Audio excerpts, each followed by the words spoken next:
मेरा नाम सुगना है। मैंने जब आँख खोली तो अपने सगे माँ-बाप को नहीं पाया था। मैंने पूरी ज़िंदगी अनाथ होने का दाग माथे पर सजाकर गुजारी। मेरे पिता के चाचा बे-औलाद थे। उन्होंने तरस खाकर मुझे गोद ले लिया और पाल-पोस कर बड़ा किया। उनकी बीवी यानी मेरी चाची बड़ी बेरहम औरत थी। औलाद ना होने के बावजूद उसके दिल में मेरे लिए एक बूंद ममता नहीं थी, बल्कि वो हमेशा मुझे डांटती और मारती थी। कमबख्त लड़की, सारा दिन रोटी तोड़ती है और काम के वक्त मर जाती है। धन्नो काकी ने मेरे हाथ से झाड़ू छीनते हुए जोर से धक्का दिया। मैंने बड़ी मुश्किल से खुद को गिरने से बचाया और सहमी हुई आवाज में बोली, काकी, मैंने तो सारा आंगन साफ कर दिया था, बस कोने में थोड़ा सा कूड़ा बाकी था। जुबान लड़ाती है मुझसे। उसने मेरे बालों से पकड़कर मुझे खड़ा किया। तेरा बाप तुझे मेरे गले बांधकर खुद तो मर गया, मेरी जिंदगी जहन्नुम कर दी। भगवान का डर करो धन्नो, बच्ची है वो। भैरव काका ने खांसते हुए चारपाई से उठने की कोशिश की। तुम तो चुप ही रहो बुड्ढे। काकी ने पलटकर भैरव काका को गुस्से से देखा। सारी मुसीबतों की जड़ तुम हो। इस मनहूस को घर में तुम लाए थे। वो मेरे भाई के बेटे की निशानी है। मैं उसे सड़क पर कैसे छोड़ देता? भैरव काका ने बेबसी से कहा। तो अब इसका बोझ मैं क्यों उठाऊं? काकी ने चीखते हुए कहा और दोबारा मेरी तरफ मुड़ी। जाकर बर्तन धो, और अगर एक भी बर्तन टूटा तो आज तेरी खैर नहीं। जरा जरा सी गलती पर मैं तुझे वो सजा दूंगी कि जिंदगी भर याद रखेगी। मैं रोती हुई रसोई की तरफ भाग गई। यही मेरी रोज की जिंदगी थी। जरा जरा सी बात पर मार खाना, ताने सुनना और सख्त से सख्त सजा भुगतना। उसी जालिम बर्ताव ने मुझे अंदर से बहुत मजबूत और पत्थर जैसा बना दिया था। जब मैं जवान हुई तो मेरे भैरव काका का अचानक देहांत हो गया। काका की सांस उखड़ रही है। काकी, भगवान के लिए डॉक्टर को बुला लो। मैंने रोते हुए मिन्नत की। मेरे पास डॉक्टर की फीस के पैसे नहीं हैं। मरने दे इस बूढ़े को। धन्नो काकी ने बेरुखी से जवाब दिया और मुंह फेर लिया। उनके मरते ही धन्नो काकी ने मुझे घर से निकालने का बहाना ढूंढ लिया। उसने मेरे लिए अपने एक दूर के रिश्तेदार के पहचान वाले का चुनाव किया, जो उम्र में काका के बराबर था और उसके पहले से बीवी बच्चे मौजूद थे। मैंने तेरे लिए एक रिश्ता ढूंढ लिया है। काकी ने काका की मौत के कुछ दिन बाद एक दिन अचानक ऐलान किया। कौन सा रिश्ता है काकी? मैंने डरते हुए पूछा। जगदीश नाम है उसका, बहुत मालदार आदमी है। धन्नो काकी की आंखों में अजीब सी चमक थी। मैं उस बूढ़े से शादी नहीं करूंगी। मैंने पहली बार काकी के सामने आवाज उठाई। तेरी मर्जी पूछी किसने है? धन्नो काकी गुस्से से लाल पीली होते हुए बोली।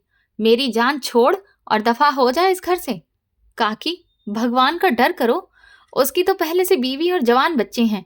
मैंने हाथ जोड़ लिए। बकवास बंद कर अपनी। काकी ने मुझे जोरदार थप्पड़ मारा। कल तेरी शादी है, चुपचाप हाँ कर लेना, वरना जान से मार दूंगी। अगले ही दिन मेरी शादी उस अधेड़ उम्र बूढ़े आदमी से कर दी गई। मैं उसकी दूसरी बीवी बनकर एक बड़ी सी हवेली में पहुंची। वहां कदम रखते ही मुझे अंदाजा हो गया कि मेरी जिंदगी अब और भी ज्यादा भयानक होने वाली है। उस घर में पूरी हुकूमत उसकी पहली बीवी बिमला की थी।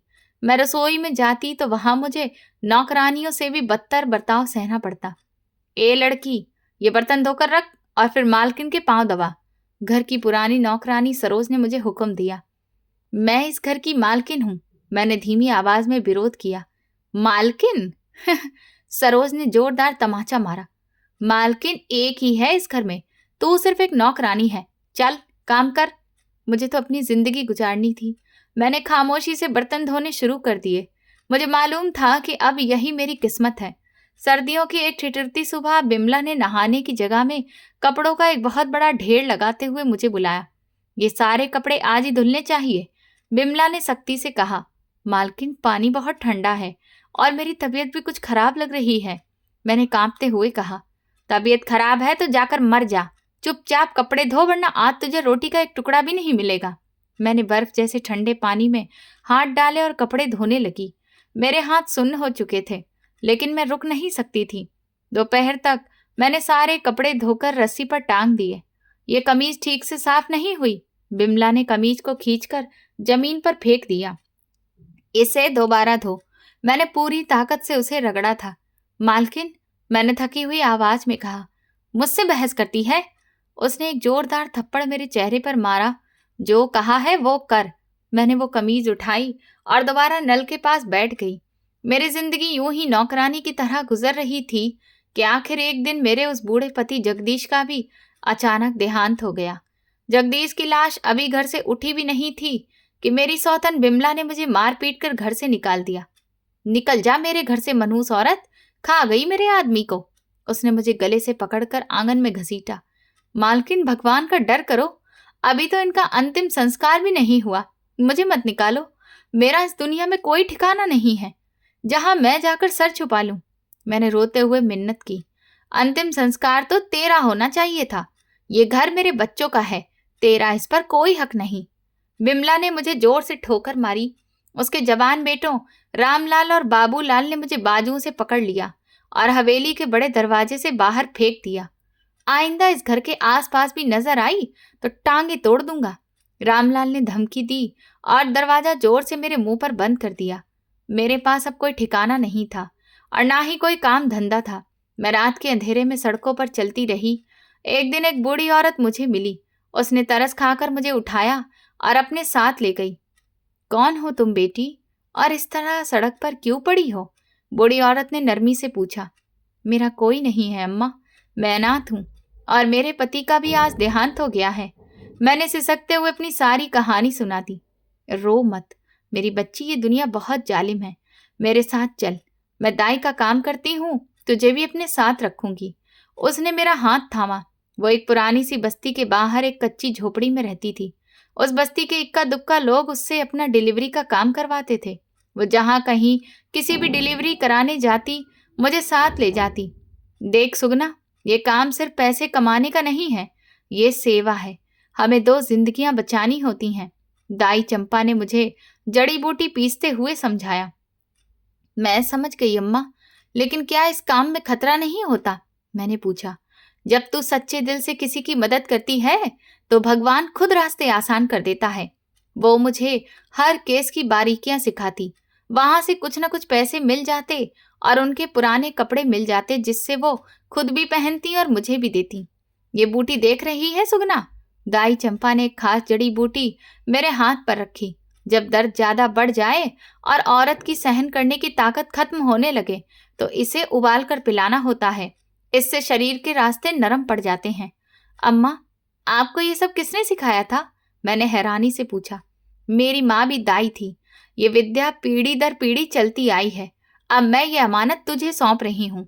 बस याद रखना, कभी लालच में आकर कोई गलत काम मत करना। लालच इंसान की समझ छीन लेता है। मैं हमेशा मेहनत की रोटी खाऊंगी अम्मा, मैंने पक्के इरादे से कहा।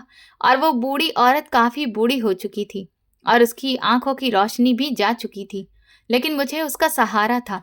अब उसका सिखाया काम मैं करने लगी थी। मुझे सब गांव में सुगना दाई के नाम से जानते थे। एक दिन वो बूढ़ी औरत जो मेरा इकलौता सहारा थी, वो मुझे छोड़कर हमेशा के लिए चली गई। भगवान ने उसे अपने पास बुला लिया। सुगना बेटी, अब तो इस काम में माहिर हो गई है। अपनी आखिरी रात अम्मा चंपा ने मेरे हाथ अपने कांपते हाथों में लेकर कहा था। मुझे अब सुकून है कि मेरे बाद तेरा गुजारा हो जाएगा। ऐसी बातें मत करो अम्मा, मैं अभी बैद को बुलाकर लाती हूँ, मैंने घबराकर कहा। नहीं बेटी, अब मेरा बुलावा आ गया है। बस याद रखना, कभी किसी मजबूर से पैसों के लिए सौदा मत करना। यही दाई के आखिरी शब्द थे। उस दिन मुझे सच में लगा कि आज मैं बिल्कुल अकेली हो गई हूँ। अब मैं उस पुराने से इलाके की उस झोपड़ी में बिल्कुल अकेली रहती थी। जिंदगी एक बार फिर मेरा इम्तिहान ले रही थी, लेकिन मैंने भी हार ना मानने का फैसला कर लिया था। एक रात बस्ती का एक मजदूर घबराया हुआ आया। सुगना दाई, मेरी बीबी दर्द से तड़प रही है, जल्दी चलो। तुम चलो, मैं अपना सामान लेकर आती हूँ। मैंने तुरंत दुपट्टा ओढ़ा। मेरे पास तुम्हें देने के लिए पैसे नहीं है दाई। मजदूर ने शर्म से सिर झुका लिया। मैंने तुमसे पैसे मांगे हैं क्या? तुम बस जल्दी चलो, मैंने सख्ती से कहा। मामला थोड़ा पेचीदा था, लेकिन मैंने अपनी पूरी काबिलियत लगा दी और बच्चा ठीक ठाक पैदा हो गया। मजदूर ने रोते हुए मुझे ढेर सारी दुआएं दी। बस्ती के पीछे एक नया अस्पताल बन रहा था। लोगों ने मेरी तरफ आना कम कर दिया था। सब लोग अस्पताल जाने लगे थे। मेरे घर कई कई दिन चूल्हा नहीं जलता था।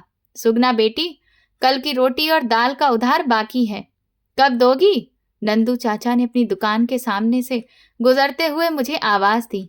चाचा, कोई काम आया तो सबसे पहले आपका कर्ज चुका दूंगी। मैंने नजरें झुकाकर कहा, काम कहाँ से आएगा बेटी, अब तो नया अस्पताल खुल गया है।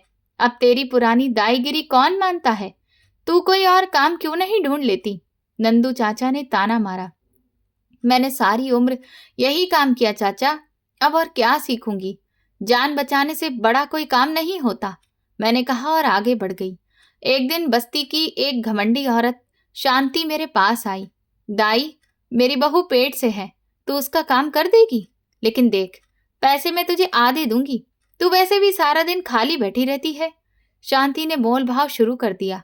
बहन, जान बचाना मेरा काम है, आप जो खुशी से देंगी मैं रख लूंगी, लेकिन मेहनत की कीमत पर।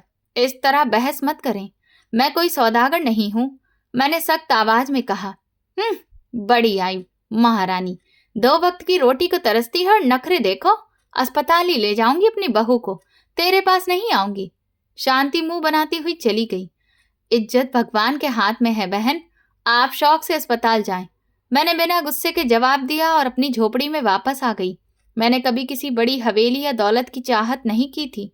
मुझे पता था कि दौलत इंसान को कैसा बना देती है। एक दिन तूफान आ गया। तूफान की तेजी के साथ हर गुजरते पल में डर बढ़ता जा रहा था। हवा के तेज झोंके मेरी कच्ची झोपड़ी की कमजोर दीवारों से टकराकर डरावनी आवाजें कर रहे थे और मैं अंधेरे में बैठी बस तूफान थमने का इंतजार कर रही थी। अचानक सड़क की तरफ से एक जोरदार धमाके जैसी आवाज आई, जैसे कोई भारी चीज कीचड़ में धंस गई हो। हे भगवान, कुछ करो, मैं मर जाऊंगी, मेरी जान निकल रही है। एक औरत की दर्द भरी चीख हवा के शोर को चीरती हुई मेरे कानों तक पहुंची। मैं तेजी से अपनी जगह से उठ खड़ी हुई और मेरा दिल जोर जोर से धड़कने लगा। मैं कोशिश कर रहा हूँ, बस थोड़ी हिम्मत रखो, गाड़ी का पहिया बुरी तरह से फंस गया है। एक आदमी की बहुत घबराई हुई और बेबस आवाज तूफान के शोर में सुनाई दी। मेरे बच्चे को बचा लो, मुझसे ये दर्द सहा नहीं जा रहा। औरत की आवाज में मौत का डर और दर्द साफ झलक रहा था। मैंने तुरंत अपना दुपट्टा कसकर सिर पर बांधा और एक पुरानी टॉर्च उठाकर झोपड़ी का लकड़ी का दरवाजा खोल दिया। बाहर बारिश इतनी तेज थी कि कुछ दिखाई नहीं दे रहा था। कौन है वहां? मैंने टॉर्च की रोशनी सड़क की तरफ करते हुए जोर से पुकारा और रोशनी एक बहुत महंगी और बड़ी गाड़ी पर पड़ी जो सड़क के किनारे गहरे कीचड़ में फंसी हुई थी। एक अच्छे कपड़े पहना हुआ आदमी बारिश में भीगता हुआ गाड़ी के टायर को निकालने की कोशिश कर रहा था।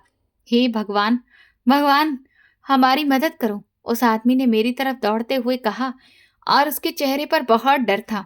क्या हुआ भाई, इतनी रात में इस तूफान में तुम लोग यहाँ क्या कर रहे हो? मैंने टॉर्च नीचे करते हुए पूछा। मेरी बीबी को जोर का दर्द हो रहा है, हम अस्पताल जा रहे थे, लेकिन इस तूफान में गाड़ी यहाँ फंस गई, उस आदमी ने रोने जैसी आवाज में कहा और उसके हाथ बुरी तरह कांप रहे थे। मैं ड्राइवर को फोन कर रहा हूँ कि दूसरी गाड़ी लेकर आए, लेकिन यहाँ फोन में सिग्नल नहीं आ रहे। मेरी बीबी दर्द से पागल हो रही है, उसने अपना महंगा फोन दिखाते हुए कहा। मुझे बचा लो, मेरी जान जा रही है। गाड़ी के अंदर से एक और जोरदार चीख आई। इस वक्त कोई गाड़ी यहाँ नहीं आ सकती भाई, सड़कें पानी से भर चुकी हैं। मैंने हालात समझते हुए जल्दी से कहा। तो मैं क्या करूं? क्या अपनी बीबी और बच्चे को सड़क पर मरने दूं? वह आदमी अपने बाल पकड़कर चिल्लाया। मेरे पास बहुत पैसा है, मैं तुम्हें जितना कहोगी उतना पैसा दूंगा, बस कोई डॉक्टर बुला दो। पैसा इस वक्त तुम्हारे किसी काम नहीं आएगा भाई, ये सुनसान इलाका है, मैंने साफ कहा। तो फिर कौन बचाएगा मेरी बीबी को? वह आदमी मायूस होकर गाड़ी पर सिर रखकर रोने लगा। तुम किस्मत वाले हो कि तुम्हारी गाड़ी दाई सुगना की झोपड़ी के सामने फंसी है, मैंने पूरे भरोसे से कहा। क्या तुम दाई हो?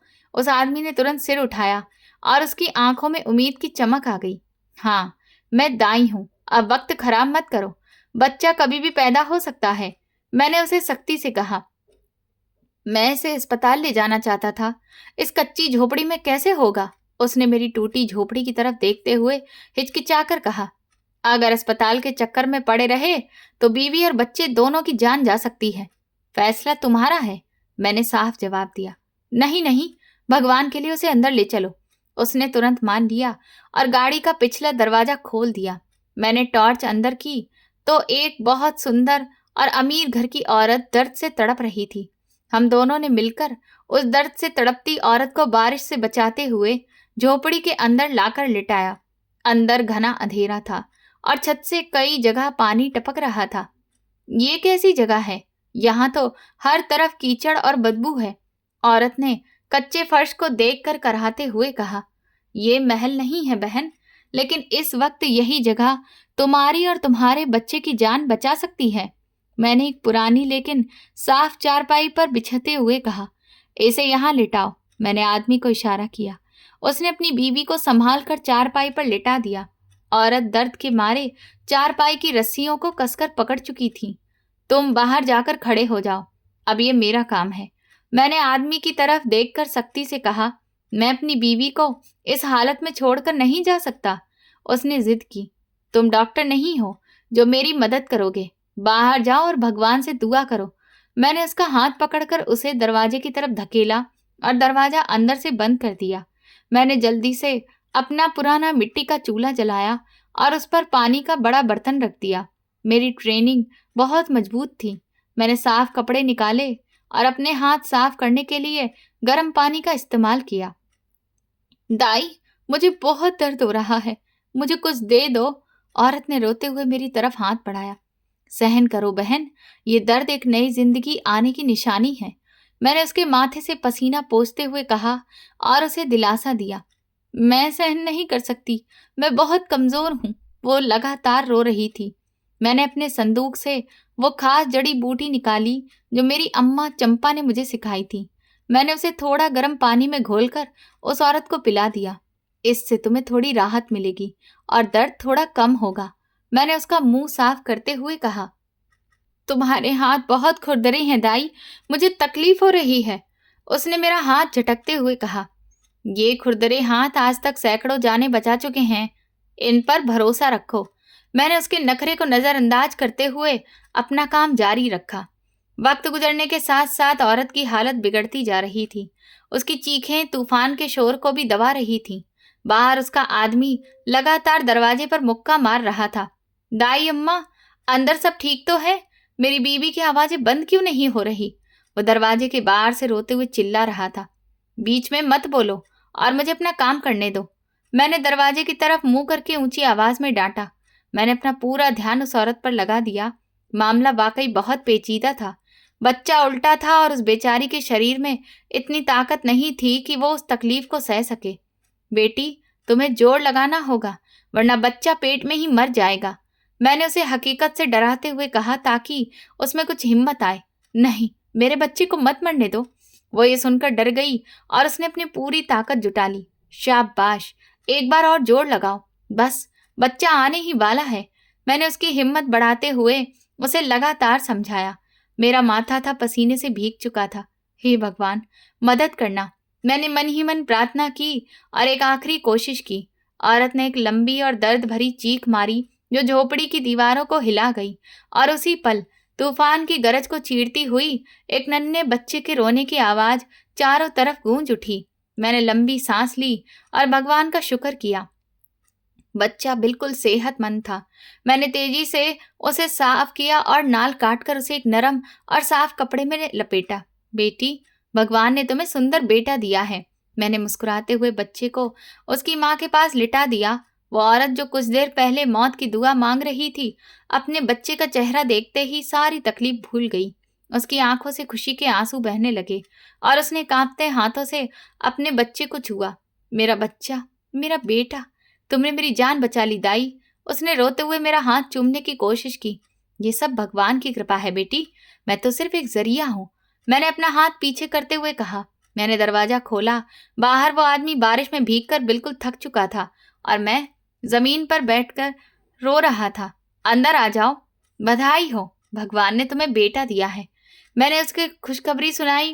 वो आदमी एकदम जमीन से उछला और अंदर की तरफ भागा। अपनी बीवी और बच्चे को सही सलामत देखकर उसकी हालत देखने लायक थी। वो कभी अपनी बीवी का माथा चूमता और कभी बच्चे के नन्हे हाथों को आंखों से लगाता। तुम ठीक तो हो? मुझे लगा मैं तुम्हें खो दूंगा। वो बच्चों की तरह फूट फूट कर रो रहा था। मैं बिल्कुल ठीक हूँ। इस फरिश्ते जैसी औरत ने हम दोनों की जान बचा ली है। औरत ने मेरी तरफ इशारा करते हुए अपने आदमी से कहा, उस बड़े आदमी के चेहरे पर जो खुशी के भाव नजर आ रहे थे। दाई अम्मा, आपने मेरे लिए जो कुछ किया है मैं सारी जिंदगी नहीं भूलूंगा। उसने हाथ जोड़ते हुए आदर से कहा। बताइए आपको क्या चाहिए? मुझे किसी से कुछ नहीं चाहिए। मेरी मेहनत का फल भगवान देगा। तुम बस अपनी बीवी और बच्चे को सुरक्षित लेकर घर जाओ। मैंने बिना किसी घमंड के सादगी से जवाब दिया। ऐसे कैसे हो सकता है? आपने मेरी पूरी दुनिया बचा ली है। उसने सिर हिलाते हुए कहा। ये झोपड़ी बहुत टूटी फूटी है और जगह जगह से टपक रही है। आप इसमें कैसे रहती हैं? ये मेरा महल है, मैं इसी में खुश हूं। मैंने टपकती हुई जगह के नीचे बर्तन रखते हुए कहा। नहीं, मैं आपको यहाँ नहीं रहने दूंगा। उसने अपनी जेब से एक बहुत सुंदर और चमकदार कार्ड निकाला और मेरी तरफ बढ़ाया। ये मेरा कार्ड रखिए। मैं इस शहर का एक बहुत बड़ा बिजनेसमैन हूँ। पहले आप मेरे ऑफिस आ जाइए। मैं तुम्हारे ऑफिस आकर क्या करूंगी लेकिन? मैंने कार्ड को देखे बिना पूछा। वहां आपको एक बहुत अच्छी और पक्की नौकरी मिलेगी और रहने के लिए एक पक्का घर भी दूंगा। ये मेरा आपसे वादा है। उसने बहुत गंभीरता से कहा। मैं चुप रही। मुझे किसी तरह का कोई लालच नहीं था। मैं कल सुबह आपका इंतजार करूंगा, जरूर आइएगा। उसने मेरे हाथ में कार्ड थमाते हुए फिर से कहा। तूफान थम रहा है, अब तुम लोग जा सकते हो। मैंने कार्ड को अपने दुपट्टे के पल्लू में बांधते हुए बात बदल दी। सच में बारिश रुक चुकी थी और हवाएं भी शांत हो गई थीं। उस आदमी ने अपना फोन निकाला। अब सिग्नल आ रहे थे। उसने अपने ड्राइवर को फोन किया और कुछ ही देर में एक और बड़ी गाड़ी वहां पहुंच गई। उन्होंने बहुत संभाल कर बच्चे और माँ को दूसरी गाड़ी में बिठाया। जाते जाते उस औरत ने मुझे ढेरों दुआएं दी और वह आदमी एक बार फिर मुझे कल ऑफिस आने की याद दिलाकर चला गया। उनके जाने के बाद झोपड़ी में फिर वही पुरानी खामोशी और अकेलापन छा गया। सूरज की तेज किरणें झोपड़ी की टूटी हुई छत से सीधी मेरे चेहरे पर पड़ रही थी। तूफान गुजर चुका था, लेकिन अपने पीछे तबाही और कीचड़ का एक बड़ा समंदर छोड़ गया था। मैंने भारी पलकों को खोला और खाट से उठकर गीली जमीन पर पैर रखा। फर्श पर जगह जगह पानी भरा था और रात भर छत से टपकने वाले पानी ने पूरी झोपड़ी को दलदल बना दिया था। सुगना दाई, रात तो बड़ा गजब हो गया। तुम्हारी झोपड़ी सही सलामत कैसे रह गई? पड़ोसन लाजो ने बिना दरवाजे के से झांकते हुए उसने हैरानी से पूछा। भगवान ने कृपा की लाजो बहन, वरना तूफान तो सच में जानलेवा था। मैंने गंभीरता से जवाब दिया। रात बस्ती वालों ने एक बहुत बड़ी गाड़ी देखी थी तुम्हारे दरवाजे पर। क्या मामला था? लाजो की आंखों में जिज्ञासा साफ नजर आ रही थी और वो झोपड़ी के अंदर कदम रख चुकी थी। एक आदमी की गाड़ी खराब हो गई थी। उनकी बीवी को दर्द हो रहा था। मैंने उनका केस किया है। मैंने छोटा और सीधा जवाब दिया ताकि वो ज्यादा सवाल ना करे। अमीर लोग लगते थे, पैसे तो बहुत देकर गए होंगे। लाजो ने तंज भरी मुस्कुराहट के साथ मेरी तरफ देखा। मैंने उनसे कोई पैसा नहीं मांगा। उन्होंने मुझे कार्ड दिया है और अपने दफ्तर नौकरी के लिए बुलाया है। मैंने बिना किसी खास भाव से उसकी बात का जवाब दिया। नौकरी, और वो भी तुझे? लाजो जोर से हंस पड़ी। उन अमीरों की बातों में मत आना सुगना दाई। ये अपना काम निकलवा कर गरीब को पहचानते तक नहीं है। मेरा काम तो लोगों की जान बचाना है, उनकी नीयत को परखना नहीं। तुम जाओ अपना काम करो। मैंने सख्ती से उसे झोपड़ी से बाहर निकलने का इशारा किया। लाजो मुंह बनाती हुई चली गई, लेकिन उसकी बातों ने मेरे अंदर एक अजीब सी बेचैनी पैदा कर दी। मैंने फैसला कर लिया कि मुझे उस बड़े आदमी के दफ्तर जाना ही होगा। अनुज बेटा, जरा इधर आना, मेरी एक बात सुनना। मैंने गली में खेलते हुए मोहल्ले के एक बच्चे को आवाज दी। जी मौसी, क्या काम है? अनुज भागता हुआ मेरे पास आया और उसके कपड़े कीचड़ से भरे हुए थे। ये जरा पढ़कर बताना, इस कार्ड पर क्या लिखा है? मैंने वो कार्ड उसके छोटे हाथों में देते हुए पूछा। मौसी, ये तो अंग्रेजी में लिखा है, किसी बहुत बड़ी कंपनी का नाम है। अनुज ने कार्ड को गौर से देखते हुए अपनी टूटी फूटी अंग्रेजी के सहारे कहा। पता क्या लिखा है इस पर? मुझे जाना है वहां। मैंने बेचैनी से उसके चेहरे की तरफ देखते हुए पूछा। ये तो शहर के सबसे बड़े इलाके का पता है मौसी, ग्रीन एमराल्ड एरिया की कोई बहुत ऊंची इमारत है। अनुज ने मुझे कार्ड वापस करते हुए बताया। वहां तक जाने का कितना किराया लगेगा बेटा? मैंने अपनी जेब टटोलते हुए चिंता से पूछा। मेरे पास बस कुछ ही सिक्के थे, कम से कम 100 रुपए तो लगेंगे। बस के आप पैदल बिल्कुल नहीं जा सकती, वो जगह यहाँ से बहुत दूर है। अनुज ने सादगी से जवाब दिया और दोबारा अपने दोस्तों के पास खेलने भाग गया। मैंने अपनी जेब से सिक्के निकालकर गिने, वो कुल मिलाकर 90 रुपए बने। मंजिल दूर थी और किराया कम था, लेकिन मैंने ठान लिया था कि अब पीछे नहीं हटूंगी। बस्ती से मेन सड़क तक का रास्ता आधे घंटे का पैदल था। तूफान के बाद सड़क पर कीचड़ और गड्ढे बने हुए थे। मैं संभल संभल कर कदम रखते हुए आगे बढ़ रही थी। मेरी टांगें भूख की वजह से कांप रही थी, लेकिन मैंने खुद को रुकने नहीं दिया। आखिर मैं बस स्टॉप पर पहुंच गई। कुछ देर बाद एक टूटी फूटी बस वहां आकर रुकी। मैंने जल्दी से बस के अंदर कदम रखा। बस में बहुत भीड़ थी। बड़ी मुश्किल से खड़े होने की जगह मिली। किराया निकालो अम्मा, जल्दी करो। कंडक्टर ने लोहे का सिक्का अपनी टिकट बुक कर बजाते हुए ऊंची आवाज में मुझसे कहा, ये लो भाई, 90 रुपए। मुझे ग्रीन एमराल्ड एरिया उतार देना। मैंने मुट्ठी में दबाए हुए वो आखिरी सिक्के उसकी हथेली पर रख दिए और उम्मीद भरी नजरों से उसे देखा। 90 रुपए? ग्रीन एमराल्ड एरिया के नहीं होते हैं अम्मा, वहां का किराया पूरे 100 रुपए है, इसीलिए 10 रुपए और निकालो। कंडक्टर ने पैसे गिनते हुए गुस्से से मुझे घूरा और अपना हाथ आगे बढ़ा दिया। मेरे पास बस यही है बेटा, भगवान के लिए गुजारा कर लो, मैं बहुत मजबूर हूँ। मैंने हाथ जोड़ते हुए उसे मनाने की कोशिश की। मजबूर हो तो पैदल चला करो, ये कोई मुफ्त की बस नहीं है, न मेरे बाप का पेट्रोल पंप है। अगले स्टॉप पर उतर जाना। कंडक्टर ने बहुत सख्ती और बेरहमी से कहा, ऐसा जुल्म मत करो, मुझे बहुत जरूरी काम से जाना है, मेरी नौकरी का सवाल है। मैंने रोती हुई आवाज में कहा और मेरी आंखों में आंसू आ गए। मुझे तुम्हारी नौकरी से कोई लेना देना नहीं, किराया पूरा करो वरना नीचे उतर जाओ और लोगों की जगह मत घेरो। कंडक्टर ने बस का दरवाजा बजाते हुए ड्राइवर को ब्रेक लगाने का इशारा किया। मैं शर्म से पानी पानी हो रही थी। पूरी बस के लोग मुझे ही देख रहे थे। मैंने सिर झुका लिया और बस के दरवाजे की तरफ बढ़ने लगी।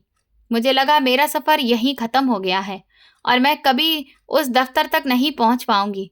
रुक जाओ भाई, मैं दे देता हूं इनके 10 रुपए। बस की पिछली सीट पर बैठे एक सफेद दाढ़ी वाले बूढ़े आदमी ने अपनी जेब से पैसे निकालते हुए कंडक्टर को आवाज दी, ये लो बाबा जी टिकट। कंडक्टर ने जल्दी से रुपए पकड़कर एक पर्ची उसके हाथ में दे दी और आगे बढ़ गया। बहुत बहुत धन्यवाद, भगवान आपको इसका फल देगा। मैंने नम आंखों से उस नेक इंसान की तरफ देखकर धन्यवाद कहा और वहीं एक लोहे के डंडे को पकड़कर खड़ी हो गई। बस का सफर बहुत लंबा और थका देने वाला था। जैसे जैसे बस शहर के अंदरूनी और बड़े इलाकों की तरफ बढ़ रही थी, नजारा बदल रहा था। टूटी हुई सड़कें अब चौड़ी और साफ सुथरी सड़कों में बदल चुकी थीं। कच्ची बस्तियों की जगह ऊंची और सुंदर इमारतों ने ले ली थी। हर तरफ महंगी गाड़ियां दौड़ रही थीं। मैं खिड़की से बाहर देखते हुए अपनी और उन लोगों की दुनिया का फर्क सोच रही थी। ये कैसी दुनिया थी जहां एक तरफ लोग भूख से मर रहे थे और दूसरी तरफ पैसा सड़कों पर बह रहा था। मेरी सोच मुझे उस बड़े आदमी की तरफ ले गई। वो सच में बहुत अमीर था। जिस तरह की गाड़ियां उस इलाके में चल रही थीं, उस रात उसके पास भी वैसी ही एक गाड़ी थी। मुझे उम्मीद होने लगी कि वो मेरी हालत देखकर मुझ पर तरस खाकर मुझे कोई छोटी मोटी नौकरी दे देगा, जिससे मेरी 2 वक्त की रोटी का सहारा हो जाएगा। ग्रीन एमराल्ड एरिया आ गया है, जिसे उतरना है दरवाजे पर आ जाए। कंडक्टर की तेज आवाज ने मेरे ख्यालों को तोड़ दिया। मैं जल्दी से दरवाजे की तरफ बढ़ी और बस के रुकते ही नीचे उतर गई। बस तेज रफ्तार से आगे निकल गई और मैं एक बिल्कुल नई और अजनबी दुनिया के बीच खड़ी थी। मेरे चारों तरफ शीशे और लोहे से बनी आसमान को छूती इमारतें खड़ी थीं। मैंने दुपट्टे से वो कार्ड निकाला और उस पर लिखी हुई इमारत का नाम पढ़ने की कोशिश की। इधर उधर बहुत से लोग सूट पहने, हाथों में चमड़े के बैग लिए तेजी से चल रहे थे। कोई किसी की तरफ नहीं देख रहा था। उस मशीन जैसी दुनिया में मेरे जैसे खुरदरे हाथों वाली और पुराने कपड़े पहने हुए दाई की कोई अहमियत नहीं थी। मैंने हिम्मत जुटाई और एक दुकान के बाहर खड़े चौकीदार के पास गई। भैया, जरा ये पता बता देंगे, ये इमारत कहाँ है? मैंने कार्ड उसकी तरफ बढ़ाते हुए बहुत कायदे से पूछा। ये सीधे हाथ पर चलती जाओ, वो जो सबसे ऊंची काले शीशे वाली इमारत है, वही है। चौकीदार ने कार्ड पर एक नजर डाली और अपनी बंदूक सीधी करते हुए इशारा किया।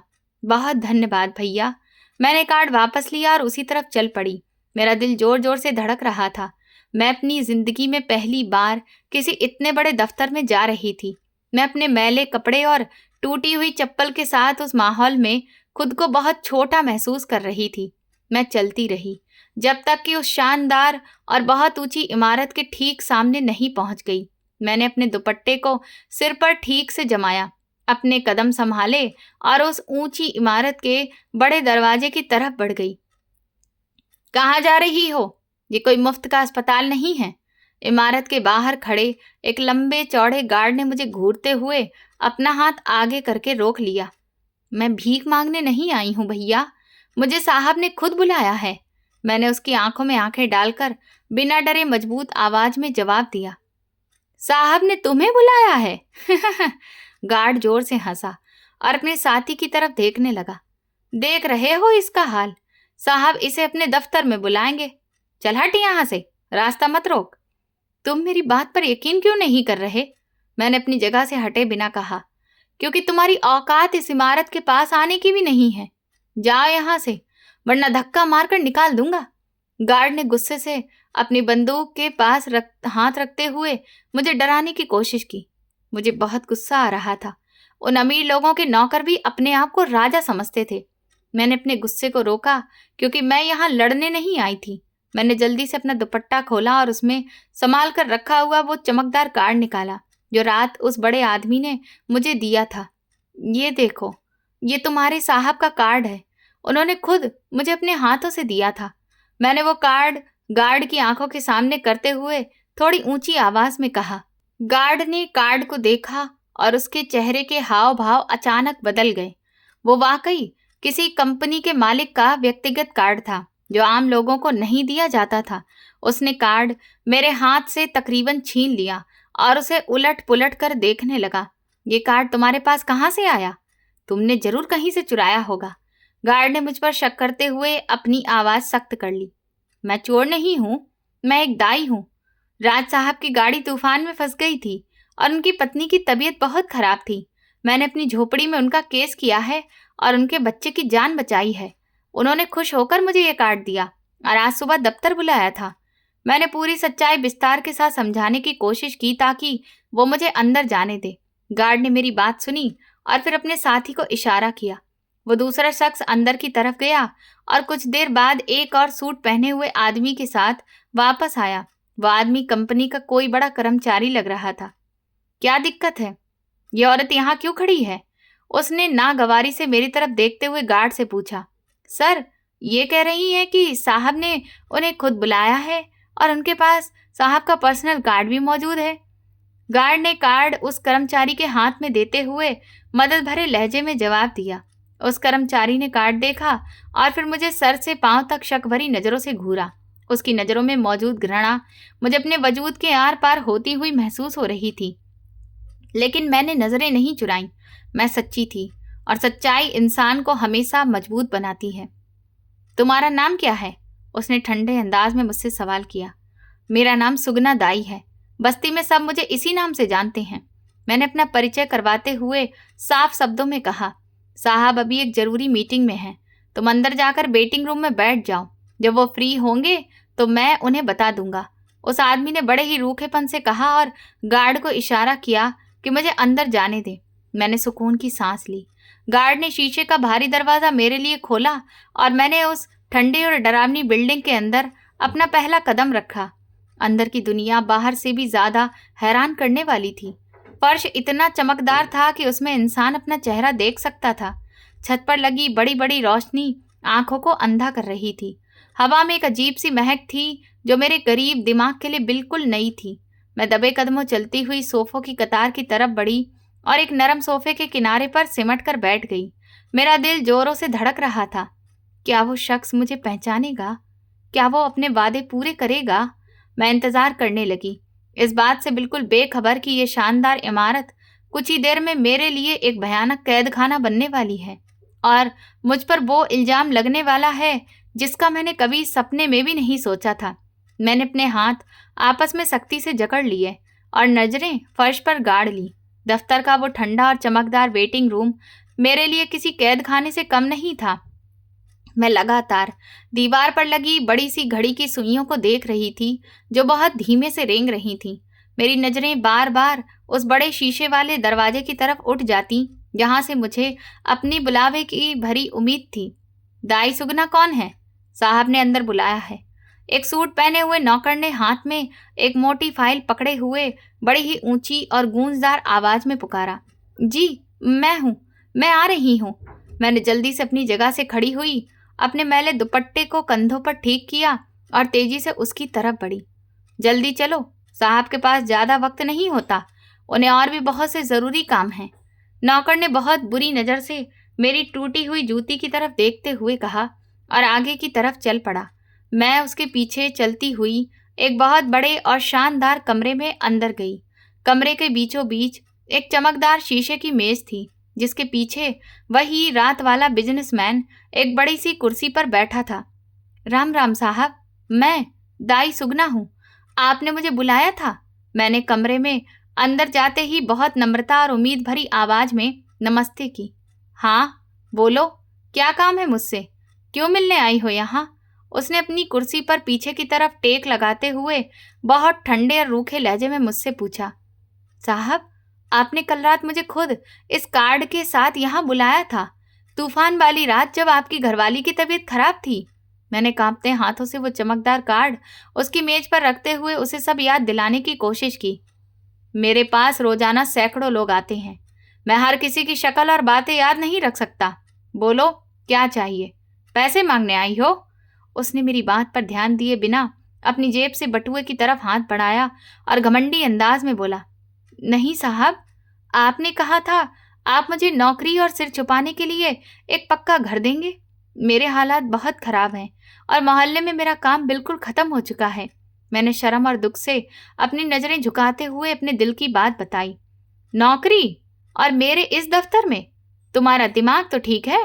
तुम जैसी अनपढ़ दाई इस कंपनी में क्या काम करेगी? उसने जोर से हंसते हुए ताना मारा और बहुत बुरी नजर से मेरी तरफ देखा। ऐसा लग रहा था एक रात में ही उसके सारे एहसान खत्म हो चुके थे। लेकिन साहब, आपने तो कल रात मुझसे पक्का वादा किया था। आप रो रहे थे और मेरे हाथ जोड़ रहे थे। मैंने हैरानी और सदमे से उसके चेहरे को देखा, जहां कल रात वाली कोई शुक्रिया या नरमी दिखाई नहीं दे रही थी। अमीरों के वादे तुम जैसे गरीबों के लिए नहीं होते हैं। ये लो कुछ पैसे और जाओ यहाँ से, मेरा कीमती वक्त खराब मत करो। उसने कुछ नोट मेरी तरफ मेज पर फेंके और दोबारा अपनी फाइल पर झुक गया। वो जो रात तक मुझे बड़ी बड़ी उम्मीदें देकर गया था, अब अपने अमीर होने के घमंड में मुझे बहुत छोटा और बेकार समझ रहा था। मुझे आपकी ये भीख नहीं चाहिए साहब। मेरा भगवान मुझे भूखा नहीं रखेगा, पेट भरने वाला वही है। मैंने वो पैसे वहीं मेज पर छोड़ दिए और आंखों में आंसू लिए भारी कदमों से उस ठंडे कमरे से बाहर निकल आई। मैं बहुत टूटी हुई उम्मीद और दिल में गहरा दुख लिए जैसे ही उस बड़े दफ्तर के मुख्य दरवाजे से बाहर निकली, मुझे वहां खड़े लंबे चौड़े गार्ड ने बाजू से जोर से पकड़ लिया। कहाँ भाग रही हो चोर औरत? चलो सीधी तरह अंदर वापस। गार्ड ने मुझे एक जोरदार झटका देते हुए बहुत गुस्से से कहा। मैंने क्या किया है? तुम मुझे क्यों पकड़ रहे हो? मेरा बाजू छोड़ो। मैं हक्का बक्का रह गई और दर्द से अपना बाजू छुड़ाने की पूरी कोशिश की। तुमने अभी थोड़ी देर पहले सर के दफ्तर से चोरी की है, हमारे पास पक्की खबर है और हम तुम्हें भागने नहीं देंगे। एक और गार्ड ने भी तेजी से आगे बढ़कर मेरा रास्ता पूरी तरह रोक लिया। मैंने कोई चोरी नहीं की, कैसी बातें कर रहे हो? मैं तो अभी साहब से मिलकर बाहर आ रही हूँ। मेरे कदमों तले से जमीन निकल गई थी और मैं डर से कांपने लगी थी। सर ने हमें खुद तुम्हें पकड़ने का सख्त हुक्म दिया है और सीसीटीवी कैमरे की रिकॉर्डिंग भी हमारे पास मौजूद है, जिसमें तुम चोरी करती नजर आ रही हो। पहले ने मुझे धक्का देते हुए बहुत सख्ती से जवाब दिया। मैं ऐसी औरत बिल्कुल नहीं हूँ। मैं तो सिर्फ एक रात पहले तूफान में उनकी मदद के लिए गई थी। मैंने जिंदगी में कभी गलत कमाई का एक निवाला नहीं खाया। मैंने कोई चोरी नहीं की। मैं उनके सामने रो रो कर मिन्नतें कर रही थी, लेकिन वो पत्थर दिल मेरी एक बात सुनने को तैयार नहीं थे। तभी गार्ड ने मेरे कान के बिल्कुल पास आकर बहुत तंज भरे और धीमे लहजे में कहा, तुम एक अमीर आदमी के कहने पर मदद की उम्मीद लेकर उसके दफ्तर पहुंच गई? तो क्या तुम उन अमीर लोगों को जानती नहीं हो? ये जो मीठी बातें करते हैं वो कभी निभाते नहीं हैं। ये गरीबों को ऐसे ही झूठे जाल में फंसा देते हैं। मेरा दिल ये सुनकर बुरी तरह दहल गया और मेरे सारे होश जैसे सुन्न हो गए। गार्ड से मुझे बाजू से पकड़ा और बेरहमी से घसीटते हुए एक अंधेरे कमरे में धकेल दिया, जो उसी दफ्तर के पीछे और सुनसान हिस्से में बना हुआ था। जब तक साहब का अगला हुक्म नहीं आता, तुम चुपचाप यहीं सड़ोगी। खबरदार जो शोर मचाया। गार्ड ने मुझे अंदर फर्श पर फेंक कर बाहर से भारी लोहे का दरवाजा बंद कर दिया। मुझे उस अकेले और अंधेरे कमरे में जमीन पर बैठा दिया गया था। उस कमरे में घना अंधेरा था और एक अजीब सी घुटन और सीलन की बदबू थी। मुझ पर चोरी का इतना बड़ा और झूठा इल्जाम लगा था। मैं जमीन पर सिर रखकर फूट फूट कर रो रही थी। काफी लंबा और दर्द भरा वक्त बीत गया। थोड़ी देर के बाद उस कमरे का बाहरी दरवाजा चरमराहट की एक भद्दी आवाज के साथ खुला। 2 आदमी अंदर आए। उनमें से एक वही गार्ड था जिसने मुझे बाहर से पकड़ा था, और एक कोई और नया शख्स था जिसके हाथ में चमड़े का एक ब्रीफ केस था। देखो दाई, अगर तुम शराफत से ये बात मान जाती हो कि ये चोरी तुमने ही की है, तो तुम्हें कुछ नकद पैसे देकर यहाँ से आसानी से छोड़ दिया जाएगा। उस दूसरे शख्स ने अपना ब्रीफ केस खोलकर पैसों की चमकदार गड्डियां दिखाते हुए बहुत चालाकी और धीमे अंदाज में मुझे एक लालच दिया, और अगर तुम ये चोरी नहीं मानोगी तो साहब तुम्हें पुलिस के हवाले करके सीधा जेल में भिजवा देंगे, जहां तुम सारी उम्र सड़ती रहोगी। गार्ड ने अपनी बंदूक सीधी करते हुए मुझे डराते हुए सख्ती से कहा, मैं अपने ऊपर ये गंदा और झूठा इल्जाम कभी नहीं लगवाऊंगी। मैंने कोई चोरी नहीं की है। मैंने अपनी आंखों में आंसू लिए बहुत पक्के इरादे और गुस्से से उन्हें जवाब दिया, तुम कच्ची बस्ती की बेवकूफ औरत हो। पैसे लो और अपनी जान छुड़ाओ, वरना जेल की चक्की पीसनी पड़ेगी और तुम्हारा नाम हमेशा के लिए खराब हो जाएगा। उस शख्स ने मेरे बिल्कुल पास आकर मुझे और डराने की कोशिश की। मैं झूठ बोलकर अपनी सारी उम्र की मेहनत की रोटी को गलत नहीं कर सकती, चाहे मुझे उससे ना किए गुनाह में जेल ही क्यों न जाना पड़े। जब मैंने चोरी की ही नहीं तो मैं क्यों चोरी मानूं? मैंने अपनी जगह से उठकर पूरी ताकत और ऊंची आवाज में उन्हें अपना आखिरी फैसला सुना दिया। तुम गरीबों का यही मसला है। ये अमीर लोग सिर्फ तुम्हारी चोरी मानने की वजह से तुम्हें ये पैसे देकर तुम्हें यहाँ से हमेशा के लिए भेज देंगे। ये उनका तरीका है, लेकिन अगर तुम चोरी से मुकर गई तो तुम्हें सच में जेल भेज दिया जाएगा। गार्ड ने एक ऊंची हंसी लगाकर मुझे दुनियादारी समझाने की कोशिश की। तो तुम कैसी जिद्दी औरत हो? जिद छोड़ो, ये सारे पैसे लो और चुपचाप यहाँ से चली जाओ। दूसरे शख्स ने पैसों की वो गड्डी मेरे चेहरे के बिल्कुल सामने कर दी। मैं कभी भी किसी कीमत पर झूठ नहीं बोलूंगी। मेरा भगवान जानता है मैं सच्ची हूँ। तुम लोग जो चाहे कर लो। मुझे पुलिस को बुलाना है तो बुला लो। मैं अपने इरादे पर पहाड़ की तरह डटी रही और उनके पैसों की तरफ देखना भी पसंद ना किया। वो दोनों आदमी खामोश होकर एक दूसरे का चेहरा देखने लगे। कमरे में एक अजीब सी खामोशी छा गई। तभी कमरे के खुले दरवाजे पर भारी कदमों की आहट सुनाई दी। थोड़ी ही देर के बाद वो बिजनेसमैन जिसकी बीवी को रात के वक्त मैंने मौत के मुंह से निकाला था, वो मेरे सामने खड़ा था। जिंदगी बचाने वाली ताकत तो भगवान की ही होती है, लेकिन उसके लिए एक छोटा सा जरिया मैं बनी थी। मैंने सोचा अब ये अमीर आदमी मुझ पर अपना सारा गुस्सा उतारेगा या पुलिस बुलाकर मुझे बेइज्जत करेगा, लेकिन इस बार ना उसके चेहरे पर कोई गुस्सा था, ना कोई अकड़ और ना ही कोई नफरत थी, बल्कि उसकी आंखों में आंसू चमक रहे थे और उसका चेहरा शर्म से लाल हो रहा था। साहब, भगवान के लिए यकीन कीजिए, मैंने कोई चोरी नहीं की। आपके इन नौकरों ने मुझ पर झूठा इल्जाम लगाया है। मैंने रोते हुए हाथ जोड़कर तुरंत अपनी सफाई पेश की। वो बिजनेसमैन कुछ बोले बगैर धीरे धीरे चलता हुआ आगे बढ़ा और मेरे कदमों में जमीन पर बैठ गया। ये आप क्या कर रहे हैं साहब? आप इतने बड़े आदमी हैं, उठिए यहाँ से। मैं उसकी इस हैरान कर देने वाली हरकत पर बिल्कुल हक्का बक्का रह गई और पीछे हट गई। मुझे माफ कर दे सुगना बहन, बस मैं यही सच्चा जवाब सुनना चाहता था। उसने अपनी आंखों में नमी और बहुत ज्यादा इज्जत और शर्म से भरी आवाज में कहा। मेरे साथ साथ वो गार्ड और वो दूसरे आदमी भी पूरी तरह हैरान खड़े थे। कमरे का वो डरावना माहौल एकदम बदल चुका था। ये सब एक बहुत बड़ा इम्तिहान था सुगना बहन, आपके किरदार को परखने का इम्तिहान। उस बिजनेसमैन ने खड़े होकर अपने आंसू साफ करते हुए मुझे असल बात बताई। इम्तिहान? कैसा इम्तिहान साहब? आपने मुझे सबके सामने चोर बना दिया। मैं गुस्से और बहुत ज्यादा दुख से कांप रही थी। मैं अपनी इतनी बड़ी कंपनी के लिए एक बहुत अहम जगह के लिए किसी ऐसे इंसान को चाहता था जो सबसे मुश्किल हालात और लालच में भी सच्चाई का साथ कभी ना छोड़े। उसने बहुत गंभीरता और गर्व से मेरी आंखों में देखते हुए कहा, लेकिन आपने मुझ पर यह चोरी का इल्जाम क्यों लगाया? मैं तो आपसे कुछ मांगने नहीं आई थी। मैं अब भी बहुत उलझन और तकलीफ में थी। आपने जो उस रात मुझ पर और मेरी फैमिली की जान बचाकर एहसान किया था, उसका बदला तो मैं सारी उम्र अपना सब कुछ देकर भी नहीं चुका सकता। लेकिन आपको परखना मेरी मजबूरी और जिम्मेदारी थी, क्योंकि मैं आपको एक बहुत बड़ा दर्जा देने वाला था।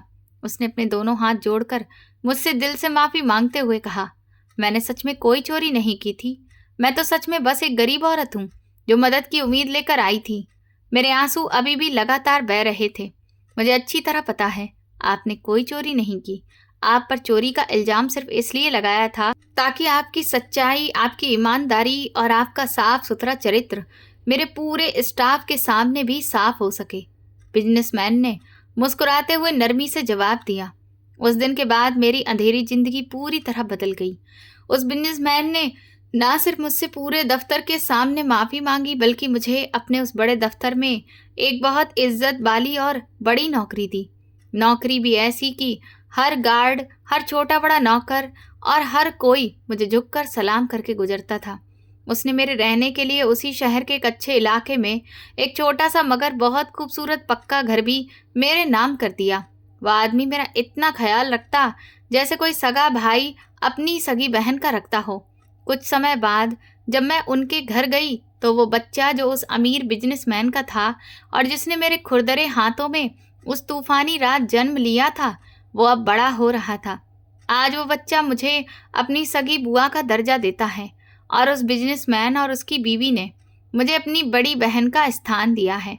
दोस्तों, ये कहानी हमें सिखाती है कि इंसान की असली पहचान उसकी ईमानदारी, मेहनत और दूसरों की सच्चे दिल से की गई मदद से बनती है, ना कि उसकी गरीबी या हालात से।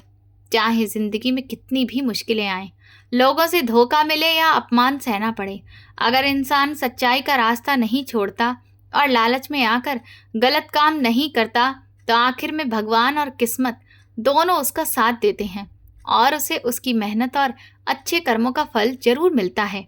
ये कहानी ये भी सिखाती है कि अमीर गरीब का फर्क इंसानियत से बड़ा नहीं होता और जो व्यक्ति दूसरों की मदद बिना किसी लालच के करता है, उसकी इज्जत एक दिन जरूर बढ़ती है और उसकी जिंदगी में सम्मान और सुख अपने आप आ जाते हैं। दोस्तों, आप लोग किस शहर से हमारी कहानी सुन रहे हैं और आपको ये कहानी अगर पसंद आई हो तो प्लीज़ कमेंट करके बताएं। इस वीडियो को लाइक करें, शेयर करें और हाइप दें। साथ ही चैनल को सब्सक्राइब करना ना भूलें और अगर आपको मेरी मेहनत पसंद आई हो तो मुझे सुपर थैंक्स देकर अपना प्यार और सपोर्ट ज़रूर दिखाएं, ताकि मैं आपके लिए ऐसी ही शानदार कहानियाँ लाती रहूं। ये कहानी पूरी तरह से काल्पनिक है और इसका उद्देश्य केवल मनोरंजन तथा एक सकारात्मक सामाजिक संदेश देना है। कहानी में दर्शाए गए पात्र, स्थान और घटनाएं किसी भी वास्तविक व्यक्ति या घटना से मेल खा जाए तो इसे मात्र संयोग ही समझा जाए। इस कहानी का मकसद ईमानदारी, मेहनत और इंसानियत जैसे मूल्यों को बढ़ावा देना है, ना कि किसी व्यक्ति, वर्ग या पेशे की भावनाओं को ठेस पहुंचाना है। धन्यवाद।